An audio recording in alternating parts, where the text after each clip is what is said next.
E agora, quando eu vejo assim o LHC, muito voltado para descobrir partículas, né? Sem dúvida. A ideia de número quântico ficou meio de fundo. Né? Eu acho que você já descobriu, quer dizer, a gente talvez seja isso. A gente já acha que descobriu os números quânticos suficientes. Agora a ideia é descobrir as partículas, né, que compartilham esses números quânticos. Mas, por exemplo, o pessoal não diz, mas quando você vai na LHC, olha o número quântico do LED. Certo. Assim, né? O número quântico pode vir a ser violado, por exemplo, né? Número barimônico, por exemplo, né? Grau de unificação viola o número barimônico. Então, se o LHC apontar para algum resultado da próton decay, por exemplo, viola o número barimônico. Presença de um monopolo magnético. Então, tem algumas coisas que o LHC também vai dizer, se todos esses números quânticos que a gente tem, conhece, são conservados realmente. Né? Vamos lá então. Então vamos começar a nossa organização agora daquilo que vai ser, do que vão ser as transformações de simetria, para a gente poder agora, dizer, a nossa etapa agora nós já temos o conteúdo de partículas. Como o Dória falou aí, com os seus números, então já temos o conteúdo de campos e partículas.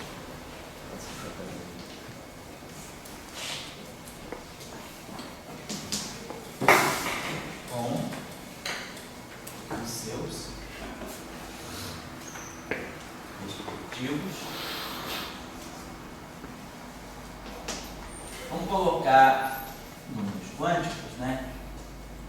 Vamos colocar só para efeito de começar a construir. Então vamos colocar uma geração de leptons. Depois a gente vai, aí a extensão é tranquila. Claro, depois que a extensão for feita, a gente vai ter que ver relações entre as famílias. Mas vamos começar por uma geração, ou uma família, né? Uma família de leptons.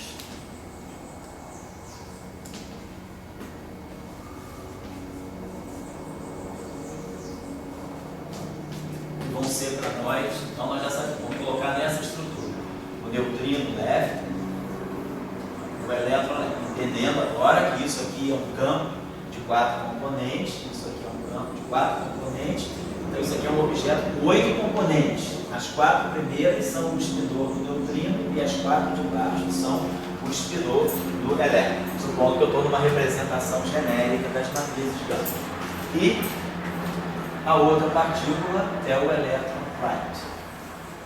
Não precisamos colocar exemplo de partículas, porque nós vamos fazer teoria de campos, né? Então a gente tem o lagrangiano, que é invariante de Lorentz, e que a gente imagina que ao quantizar, nós vamos quantizar mantendo a relação spin-estatística. Então, os campos de natureza bosônica vão satisfazer a relação de comutação, os campos de natureza fermiônica vão satisfazer a relação de anticomutação. Então, se o lagrangiano é invariante de Lorentz, se o lagrangiano é local, né? Quer dizer, só depende de x, não depende de 2 pontos do espaço-tempo, né? Só depende dos campos e suas derivadas, não depende de integrais dos campos. Então, o lagrangiano é local, então, invariante de Lorentz, local. E eu uso a conexão entre a natureza do campo e a estatística que aquele campo satisfaz, então isso me habilita a ter invariância do CPT. CPT automaticamente é uma simetria pelo teorema, né? O teorema do CPT. Então, as questões de partículas automaticamente estão contempladas quando a gente introduz esses campos. Então, não preciso ficar preocupando, botar o antineutrino right, o elétron, nada disso. Botar aqui a antipartícula do elétron right, nada disso. Deixa tudo como está. Basta colocar as famílias de campos e partículas e uma família de quadros. Hoje nós sabemos que já tem uma grande luta, né? Agora que as 3 gerações estão estabelecidas, a grande luta agora é a 4ª geração, né? Então já no LHC dele já há uma perspectiva de buscar uma 4ª geração. Será que existe um 4º neutrino, um 4º quarto? Né? Que nós temos as 3 famílias de 4, o U com D, o C com S e o T com D. Mas hoje em dia, justamente, tem uma área de pesquisa interessante, né? Um tema de tópico, né? Dentro da física de partículas, que é a questão da como é que eu coloco em português? Está com jargão em inglês, seria strongly coupled weak break. Vamos dizer assim, a quebra da simetria eletrofraca, ou seja, aquele Higgs, a quebra da simetria eletrofraca sendo realizada de uma maneira dinâmica, sem apelo ao Higgs. Então a gente pode fugir do apelo ao Higgs, que aí essa questão, o Higgs não apareceu, o Higgs é uma partícula fundamental ou não, o Higgs é uma partícula escalar. Sendo uma partícula escalar, o que a gente espera de uma partícula escalar? A gente espera que ela seja realmente elementar ou não, né? Será que é um princípio filosófico? Ou é um princípio meio da relatividade, né? Qual é o status de uma partícula escalar? Pelo grupo de Lorentz, quando a gente estuda os grupos espaço-temporais, que a gente sabe que as representações fundamentais dos grupos espaço-temporais são representações fermiônicas. Os férmions são os objetos fundamentais do espaço-tempo. Então, a partir de férmions eu construo o bóson. Então, a partir de férmions eu construo escalares, a partir de férmions eu construo vetores, a partir de férmions eu construo tensores. Então, imaginar uma forma de pensar é que talvez uma partícula escalar, como é o Higgs, não seja tão elementar. Então, eu posso simular, nós podemos simular o efeito da quebra eletrofraca pelo S2, o 1 right, indo no 1 eletromagnético, esse mecanismo sendo induzido não necessariamente por um Higgs, mas por algum tipo de férmio de uma outra geração que interage muito fortemente, que é então o que abriu o campo para essa área de pesquisa nova, que é a quarta geração de férmions, né? A quarta geração de leptons, aí teria que procurar um quarto neutrino, um quarto lepton, uma quarta geração de quartos. Então, a busca dessa quarta geração é uma questão interessante, é um tema de pesquisa bastante atual, né? E vocês podem buscar, se quiserem ler alguma coisa sobre isso, né? Strongly coupled weak break, né? Quer dizer, é o acoplamento fraco fortemente, devido a férmions fortemente acoplados. Então, mas nós vamos trabalhar aqui sempre na perspectiva de 3 gerações. Então, não existe a quarta geração, quer dizer, essa discussão da quarta geração é uma física além do modelo padrão. Então, no máximo, chegando, né, nas fronteiras do modelo padrão. Então, para nós são 3 gerações. Mas para construir o modelo, só para a gente ter ideia de como funciona, a gente constrói aqui uma família de leptons com uma família de quartos. Depois é só colocar um índice de reprodução.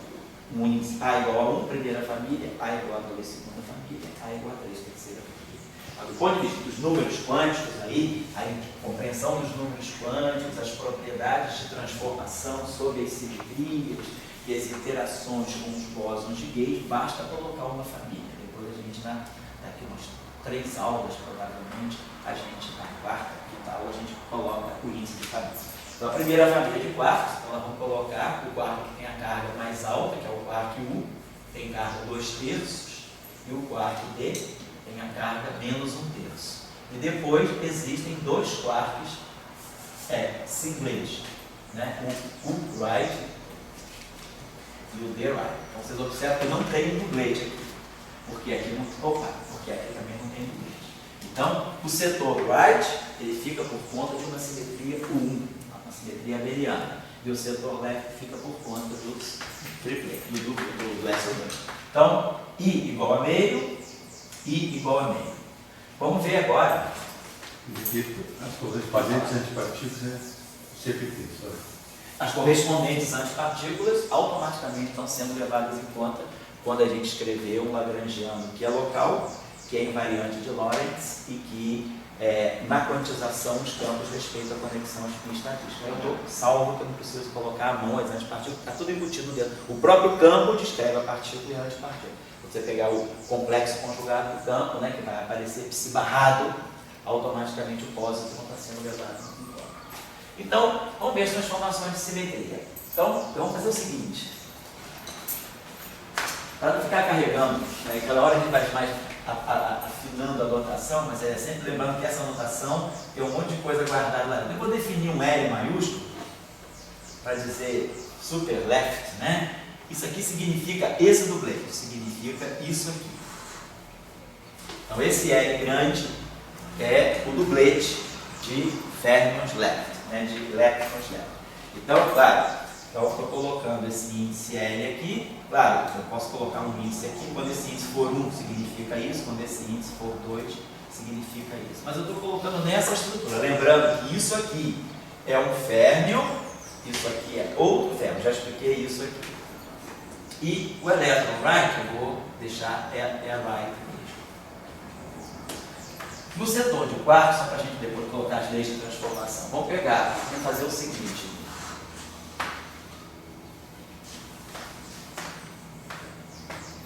Vou dar uma notação assim. Você está recebendo a notação do Shen-Li, uma notação por quarto. Vou botar uma notação. Bota um maiúsculo para fazer isso. Vou fazer assim. Essa notação de U maiúsculo, U maiúsculo, ele vai designar para nós esse par, o left, the left. Então isso aqui é esse dublete. Então, quando eu escrever isso, na verdade eu estou querendo dizer isso. E aí eu coloco o right e o the right separadamente.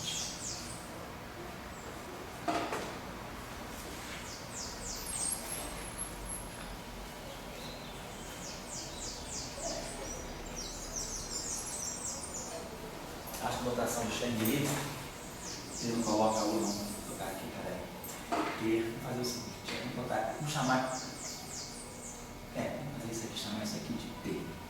Chamar de P assim, porque isso aqui está, no fundo, querendo dizer que como se fosse próton, né? E aí, esse P, vou colocar o P. Depois a gente vai colocar um índice de geração, vamos dizer assim, um P sem ser de cima, né? Vamos chamar, acho que o ideal seria chamar isso aqui, quarto B.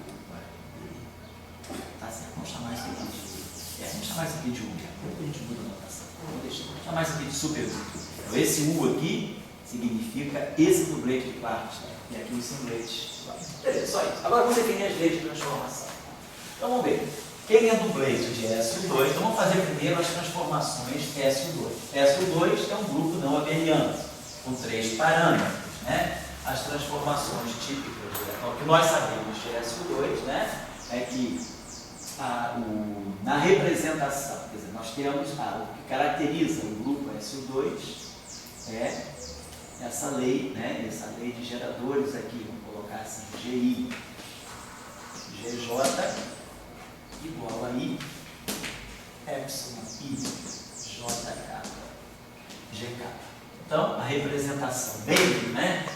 Na representação meio, que é a representação bidimensional, 2L mais 1 vale 2, cada gerador é identificado com o meio da matriz de Pauli.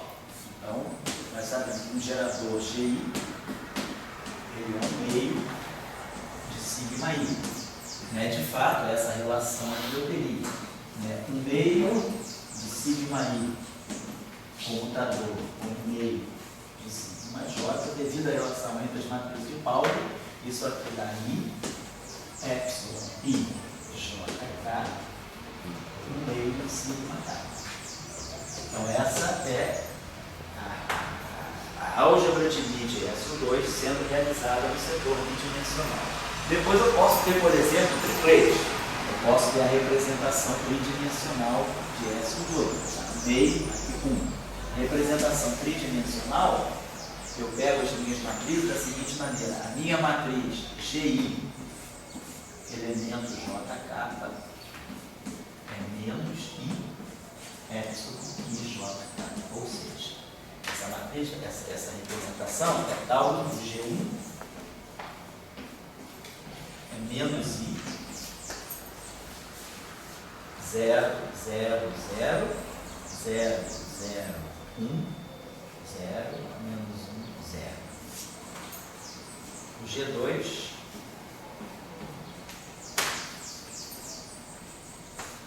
vai ficar 0, 0, 0, 0, 0.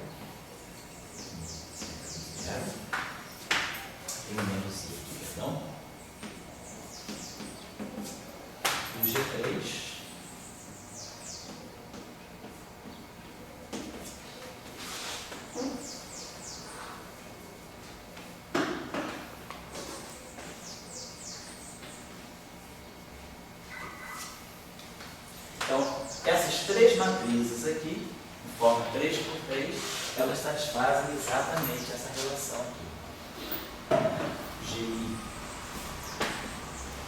GJ, I, Epsilon, então, se eu tiver um triplete de SO2, eu sei que os geradores têm essa forma. Se eu tiver um duplete de SO2, eu tenho que os geradores têm essa forma. Por enquanto, a gente só tem duplete. Quando vamos ver que os tripletes vão aparecer na hora que nós colocarmos os bósons intermediários. Então, vamos fazer as transformações. Então, eu sei que SO2 é um grupo com 3 parâmetros, né? Então, a estrutura de uma transformação SO2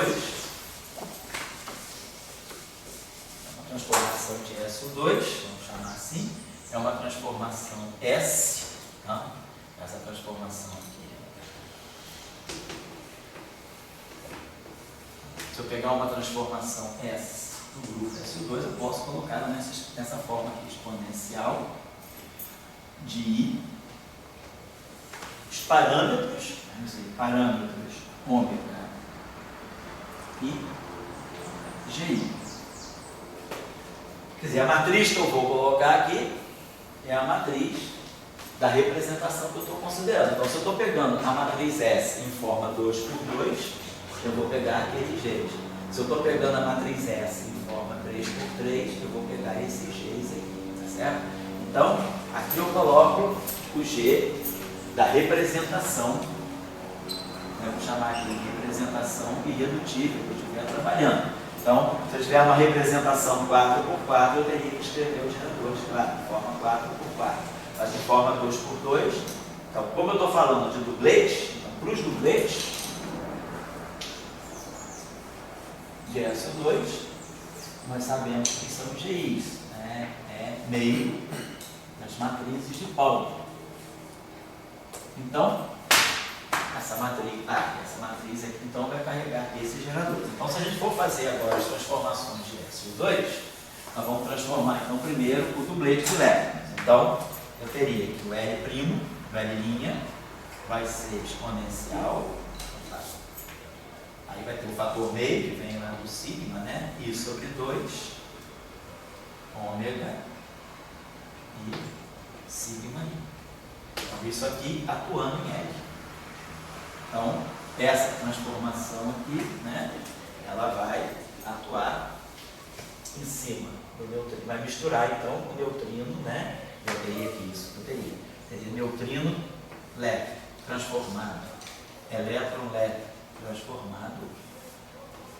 Vai ser essa transformação exponencial de I sobre 2, ômega I, sigma I, atuando neutrino leve, elétron leve. Então, isso aqui é uma matriz 2 por 2, então vai ficar o elemento 1 vezes isso, o elemento 2 vezes isso, depois o elemento 2, 1 vezes isso, o elemento 2, 2 vezes isso.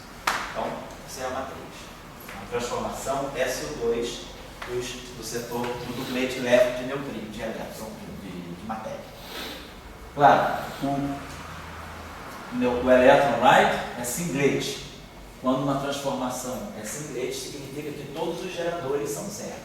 Então, segundo SO2, o elétron right é o elétron. Então, do ponto de vista de SO2, aquilo é o singlet, é invariante. Esse aqui varia. Oi? Um negócio de notação. Aí os índices estão embaixo. I. Aonde? Ali no L'. Aqui? É, em cima. Do gerador Aqui. ômega I. É porque o Tião ele coloca o embaixo e em cima. Ah, tá, não tem necessidade. Porque isso é normal. Porque espaço euclidiano. Certo? O SO2, você só precisa colocar. Tem muitas vezes a pessoa usa, é normal usar a convenção da soma, colocando um em cima e outro embaixo. Eu gosto de usar a convenção da soma, um em cima e outro embaixo. Eu só uso em cima e embaixo quando você tem realmente uma métrica indefinida, tipo espaço de Minkowski. Como aqui você tem, do ponto de vista do espaço de parâmetros, isso aqui é um espaço riemanniano, é um espaço euclidiano, eu poderia colocar ômega 1, sigma 1, ômega, tanto faz, colocar em cima, abaixar e levantar índice aqui não significa nada, é só por isso que eu não estou dentro desse trabalho, mas é perfeitamente lícito colocar um em cima e embaixo, tá certo? Agora, a coisa é preciso ter cuidado quando tem espaço de imposto, você tem diferença entre assinatura, mais e menos, aí você tem que respeitar. Mas aqui, como é tudo mais, é ômega 1, sigma 1, mais ômega 2, sigma 2, mais ômega 3, sigma 3. Bom, a mesma coisa agora vai valer para o 1. Se eu for fazer a transformação dos quartos, the left e o left e the left, os quartos seguem exatamente, é dublete de SO2. Então, eu vou ter o linha, que é linha maiúscula, o dublete left igual a isso aqui. E aí, eu teria o left linha,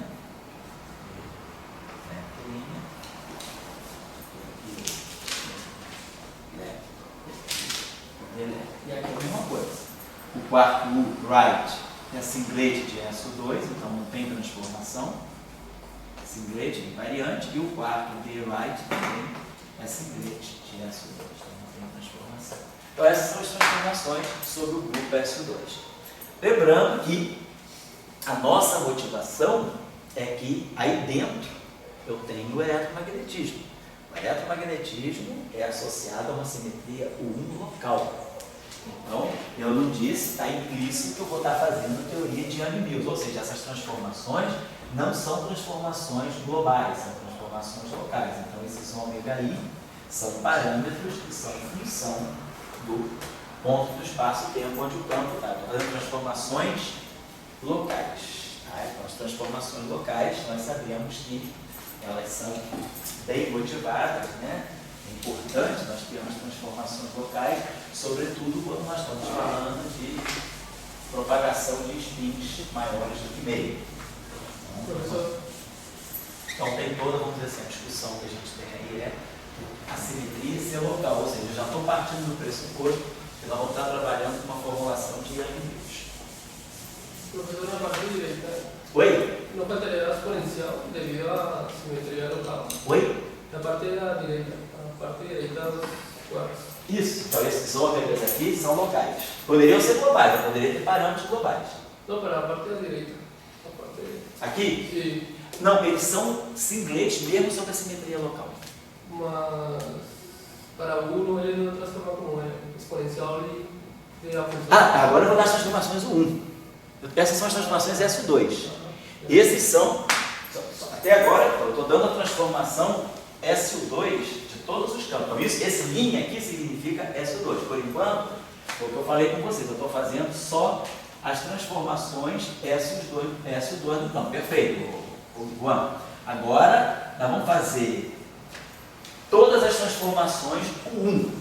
Certo? Então, por enquanto, quando eu estou dizendo que esses objetos são singletes de SO2, eles não se transformam segundo SO2, mas, como você falou, eles vão ter uma fase segundo 1. Então, agora vamos fazer as transformações 1. A gente precisa definir agora, na verdade, eu vou fazer isso na próxima aula, vamos fazer as transformações 1 right. Agora, aqui tem um discursinho antes disso, que é como atribuir cargas 1. O que é uma transformação 1? Transformação 1 é uma transformação de fase. Quando um campo sofre uma transformação por 1, eu geralmente grafo a transformação dele desse tipo. Exponencial de I, o parâmetro da transformação, nesse caso um alfa de x, mas ele tem que ter uma carga, tem que colocar aqui o valor da carga. E o psi, se esse campo tem carga 1, tem sinal mais. Se esse campo tem carga menos 1, e é menos. Se esse campo é neutro, a carga é zero. Então, psi igual a psi. Então, no caso abeliano, nós não temos gerador para dizer o valor da carga. Porque no caso não abeliano, o gerador aqui é a representação. A representação, no fundo, está te dizendo o valor do número quântico. Eu estou no singlete? Tá, então o número quântico é zero. Eu estou no dublete? O número quântico é meio. Depois, se eu fosse para o triplete, como eu botei aquelas matrizes 3x3, porque se eu tivesse esse tipo de transformação, eu estaria colocando essas matrizes 3x3. Então, isso aqui é 3x3, significa que eu estou no 2i mais 1 igual a 3, ou seja, i igual a 1, a carga vale 1. Então, no caso não abeliano, fica bem marcada a presença da carga pelo gerador. Mas no caso abeliano, a gente não tem gerador, porque o gerador é múltiplo da identidade. Então, no caso abeliano, quando a gente for definir o que é a transformação no eletromagnetismo, né? Nós geralmente fazemos isso aqui, porque já está implícito que a transformação desse campo tem carga 1, menos 1. E aí, é claro, o oposto dele, né, o barrado, vai com o sinal oposto, acabou. Mas se eu tiver mais de um campo carregado, se eu tiver um campo, se eu tiver falando do elétron que tem carga 1 e de uma outra partícula com carga menos 1, essa partícula teria que ter essa lei de transformação, esse campo teria que ter essa lei de transformação local, tem que atribuir o valor da carga, tá aqui. Então, o que eu tenho que fazer agora é dizer, por exemplo, o seguinte: os meus campos SO2, eles são dupletes de SO2, mas nada diz que eles sejam singletes de 1, eles devem ter carga 1 também. Apesar de eles serem dupletes de SO2, mas nada me diz. Quando eu fizer uma transformação em 1 agora, eu posso chegar aqui e falar assim: L' é igual a exponencial de I. Aqui nós usamos parâmetros ômega i de x. Aqui a transformação é abeliana, vamos usar parâmetros alfa de x. Mas agora, qual é a carga?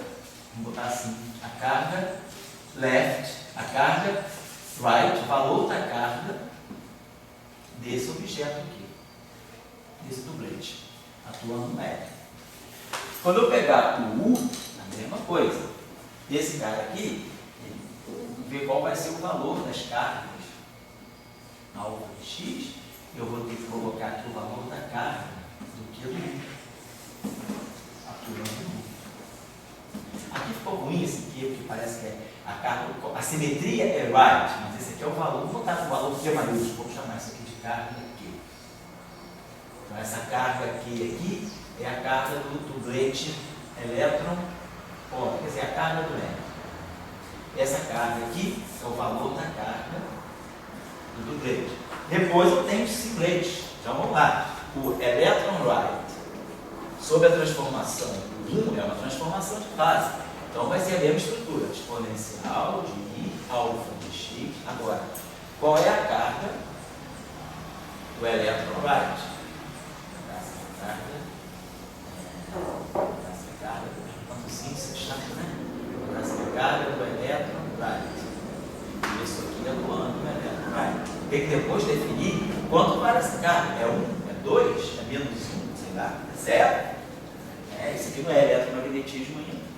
Agora eu tenho que pegar a carga do quark U. Quark U. Também ele tem uma simetria de fase 1. Então, I alfa de x. Agora, quanto vale a carga do right? E a mesma coisa para o T. Então, estou colocando pego T, ele vai ter que ter uma transformação de fase vezes a carga T. Então, o que eu preciso agora é estudar a atribuição de cargas 1. Quais são as cargas abelianas de todos os campos? Então, já vou dar parar, já vou caminhando para a gente freando, parando, né? Já vou só introduzir agora a discussão da próxima aula. Então, o nosso próximo passo, então, é as atribuições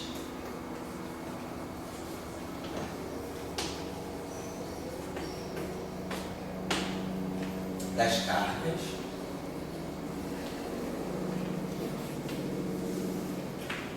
dos campos, são das cargas aos campos, né? Segundo a simetria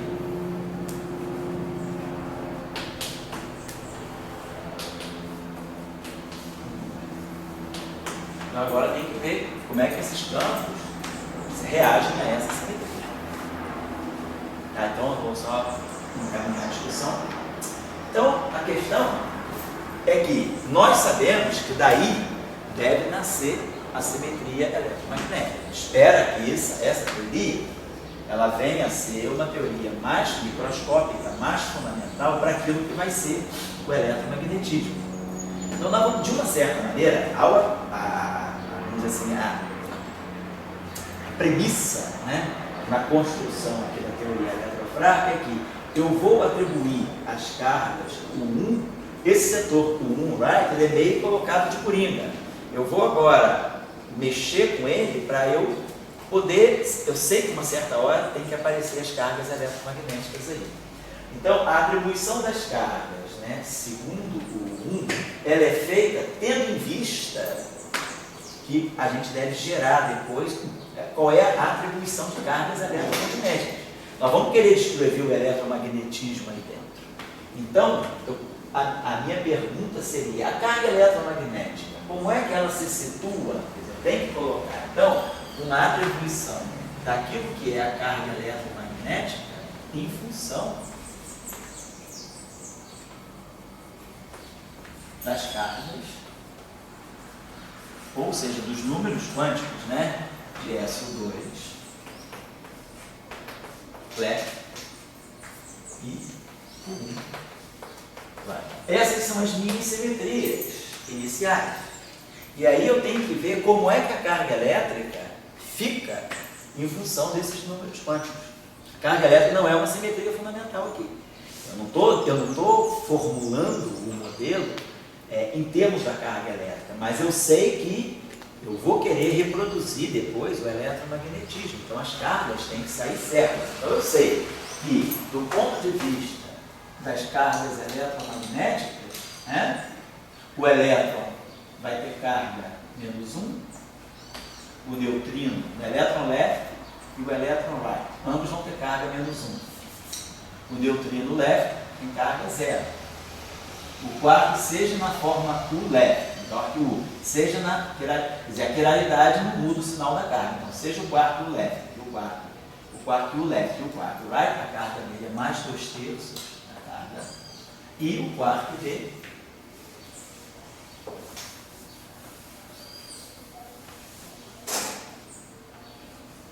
seja o left e o right, tem carga menos 1/3. Então eu sei que as cargas eletromagnéticas satisfazem a esses valores, perdão. Então a minha pergunta é, como é que eu posso escrever a relação entre carga eletromagnética e cargas SO2 e U1, sabendo aqueles valores, né? Então a ideia, que eu vou colocar para vocês, vamos discutir isso com mais detalhe no início da próxima aula, a relação que se colocou é essa relação.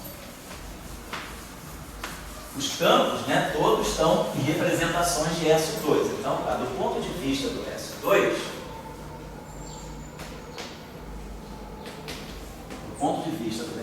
vamos colocar assim, o elétron left, quer dizer, o neutrino left. E o elétron left tem I igual a meio, eles estão no duplete. Mas nós organizamos o nosso duplete de tal maneira que esse cara aqui tenha a terceira componente do isospin fraco igual a mais meio, e esse cara aqui, que é a componente inferior, a componente 3 dele é menos meio.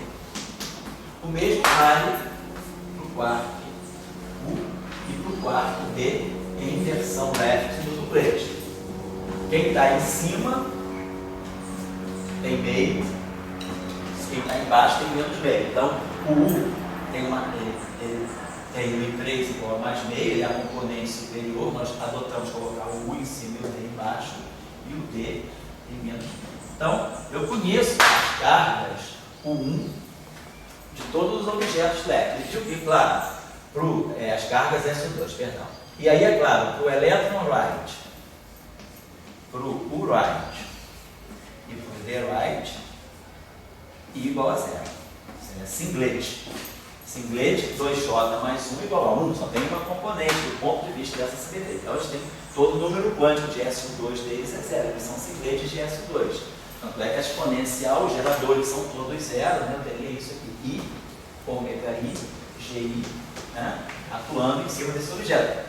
Quando o campo é singlete, todas essas matrizes são nulas. Os geradores são trivialmente representados, então dá identidade. Então, do ponto de vista do SO2, eu conheço todas as coisas. Então, eu conheço as cargas eletromagnéticas. Então, a ideia é, nós vamos fixar a seguinte relação. A carga eletromagnética de qualquer campo, ou das partículas associadas aos campos, ela vai ser a terceira componente do espinho isotópico mais um meio do valor, vamos dizer assim, da carga light. Então a gente sabe, eu vou, por exemplo, então, só para a gente ter uma ideia, vamos dizer que eu queira pegar o neutrino. O neutrino é a carga eletromagnética. Então se eu pegar o neutrino left,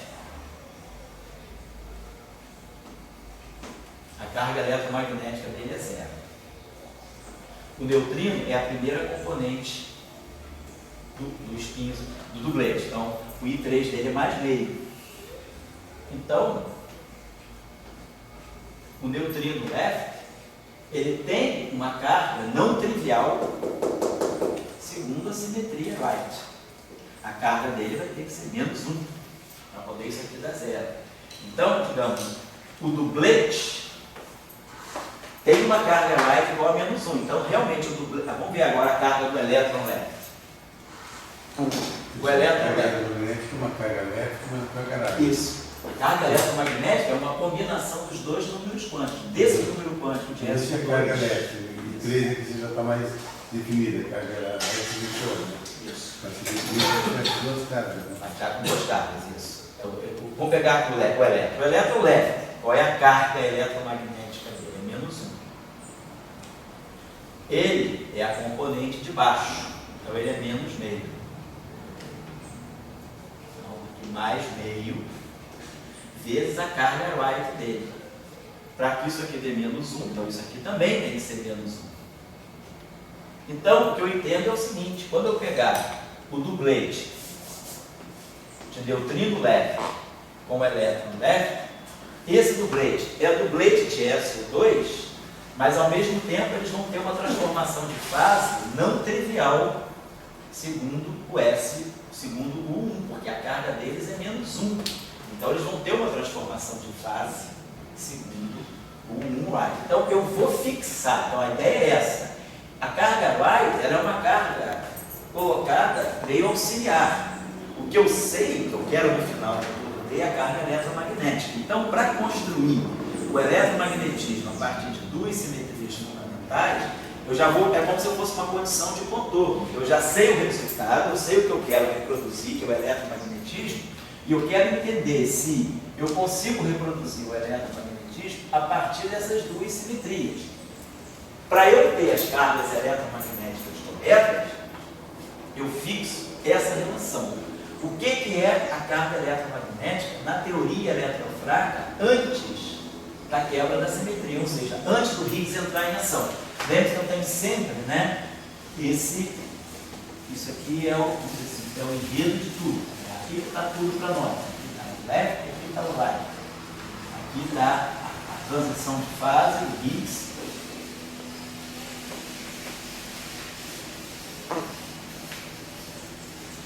E aqui está o eletromagnético. Então, eu quero aqui saber como é que eu enquadro essa carga eletromagnética aqui. Claro, o que é uma transformação de fase no eletromagnetismo? É essa transformação aqui, exponencial de I, alfa de X, carga eletromagnética atuando no si.